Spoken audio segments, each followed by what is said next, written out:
So just go by room and how to set up your budget, okay? And then this is the modern look, a little more clean lines. Modern and contemporary are kind of one of the same. That's contemporary. Some of the designs are a little bolder, a little funkier, a little edgier, but it's still kind of like clean lines and clean look. So this will be a more modern home. And this is your contemporary home where you see a lot of colors, different prints. It's still really clean and really fresh, but a little more edgier. This is my favorite. Classic look, more like a Victorian type of style, you'll see. And so a lot of stuff is high end, but it doesn't have to be a high end price.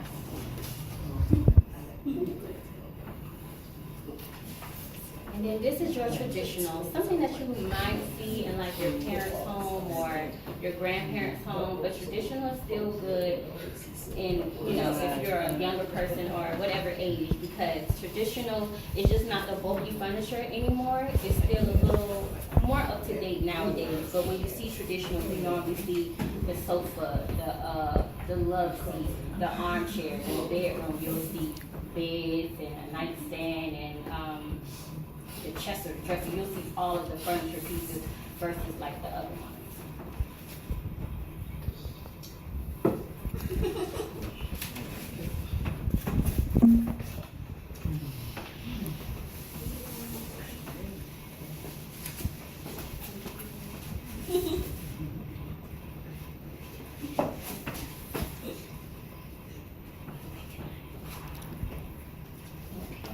So we're going to get started with how do you even get to start designing your home.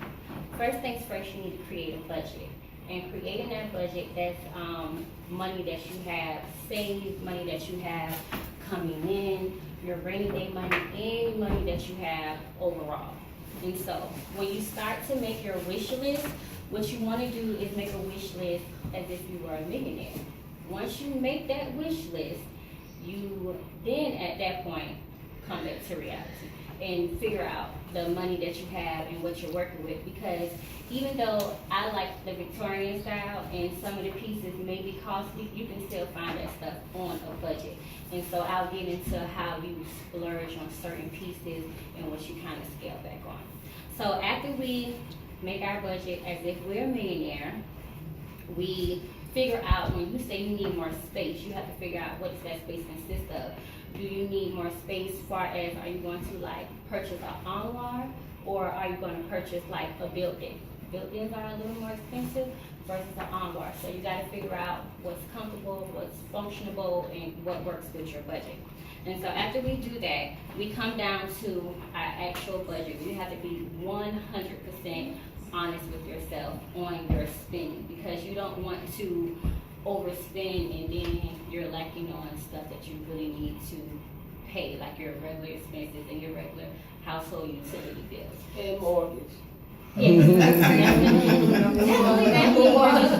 to pay the mortgage, because that's what the decor is going to come in that nice little house you brought. So after you do that, you have to get familiar with price tags. So oftentimes what I do is I just go online. If I'm already out in the stores, then I can kind of price up. I take my notebook with me and I write stuff down. But just surf the web, that way you're not spending gas, just time, like fracture out time out your day and figure out, you know, when I'm gonna go online, what I'm looking for based on that wish list. And you can always add and subtract off that wish list. And catalogs for people, you know, who invest in catalogs. And just do your regular research. So after you do that, you have to figure out your style, which these are the basic 5 interior styles. It's 8 altogether, but these will be like the main 5 styles that you kind of come across, and the other ones kind of like mixed within all of them. So you figure out your style, you figure out your comfort standard, and then the quality of the furniture that you're looking for. And then after that, we're going to prioritize your purchase in labor. So when I say labor, it's like either you can hire somebody to do this, or to save money, you can figure out what can I do on my own. I love wallpaper, I love prints, but paint is way, way cheaper. And now they have it to where you buy paint where you don't have to, I know like do the primer and then do the paint. So now I think it's bare that has all that at once. So you definitely save money. And another good thing is that you can always reach out to like the local SCAD students. They're always looking to do projects. Sometimes they do it for free, or sometimes they definitely will do it for little than what the other people are doing. And a lot of them are experienced. You can ask for their resume, talk to their teachers, and stuff like that. So even if you do decide to go with the paint, you can still kind of get whatever print you probably are looking for. They can probably do that. But it's a lot of do-it-yourself projects. So you can always Google that. I watch a lot of HGTV, Property Brothers. I love them. So after we prioritize our labor, that's when you figure out the rest of your budget. It kind of comes in two. So then we go room by room. And now that we can go room by room, we can break it down in categories. So if you know that you want to have window treatment done in every room, instead of saying if you want to do your living room first, because a lot of times when you walk in a home, you walk into the living room. So if you want to do the living room first, that's fine. But if you know you need window treatment in every room in your house, just go ahead and start buying window treatment. That'll be your first project. You'll have that out the way. If you know you need floors done, go ahead and start doing all your floors, which are expensive. If you have wood floors, they're sometimes easier to restore if they're kept in good condition versus buying wood and laying it all down, because that can really, really become expensive. But it's different type of woods that can help you save on your money too. So we will go either we'll categorize it or we'll do room by room, depending on your budget, just so you don't get overwhelmed, because it won't be done in a day, it won't be done in a month, sometimes it won't be done in 3 months, just depending on what you want in your budget. And after that, we're going to, So always, always, always save 15 to 25% of your total cost for your labor. And it's almost like a contingency, because you need the labor and then you never know what you're going to find once you start doing renovations and upgrades and stuff like that. So you always want to have that extra money. So say if your budget is like $5,000, really you only have like $4,200 to spend, because you just want to have like that extra cushion. So after that, we're going to draft the She just has the wrong day. It's not you. She just has the wrong day. You want to look at a board? She just has the wrong day. Okay. So after that, you draft a blueprint, and it's pretty much like how you would, because I'm not a good sketcher myself. So it's just kind of like goals. You'll put down goals and stuff that you know that you want done, stuff that you know you want to see in your home. If you can sketch out the room, that'll be great. But if not, it's just pretty much writing all your ideas down, because they're about to come in action at this point.